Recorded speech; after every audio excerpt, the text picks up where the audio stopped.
Hi hello అందరికీ ఎలా ఉన్నారు బాగున్నారా?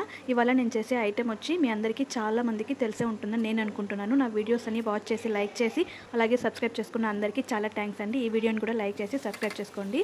నేను చేసే రెసిపీ ఏంటి అంటే పెసలు అండి. ఈ ఐటెం చాలా మందికి తెలిసే ఉంటుందని అనుకుంటున్నాను. ఒళ్ళికి చాలా చలవ చేస్తుందండి. అందుకనేసి ఈరోజు మా పిల్లల కోసం అయితే ఎస్పెషల్లీ చేస్తున్నాను.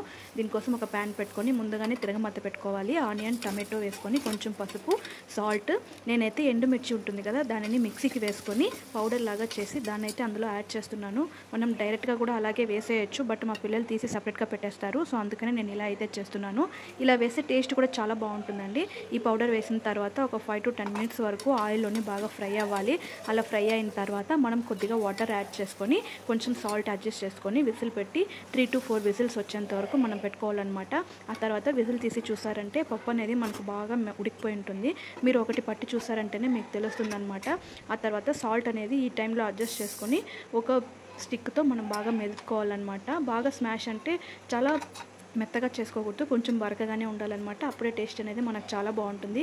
ఒకే హ్యాండ్తో మెదుపుకుంటూ వీడియో తీయడం అంటే కష్టంగా ఉంది. సో అందుకే నేను అలాగే పెట్టేసి మొత్తం స్మాష్ చేసిన తర్వాత నేను మళ్ళీ మీకు చూపిస్తున్నాను. ఇక్కడ కొంచెం నాకు థిక్గా అనిపించింది, అందుకని కొద్దిగా వాటర్ అనేది యాడ్ చేస్తున్నాను అనమాట. ఎస్పెషల్లీ ఈ రెసిపీ వచ్చి రాగి సంగటికి కాంబినేషన్ చాలా బాగుంటుంది. రైస్కి అండ్ చపాతీకి కూడా బాగుంటుందండి. మీరు ఒకసారి ట్రై చేసి ఎలా వచ్చిందో కమెంట్ చేయండి. ఆల్రెడీ మీ రెసిపీ ట్రై చేస్తుంటే ఎంతమంది ట్రై చేస్తారో నాకు కమెంట్ చేయండి. వీడియో నచ్చిందంటే లైక్ చేయండి, సబ్స్క్రైబ్ చేసుకోండి. Thank you for watching. By bye guys. For more videos watch my channel. Thank you.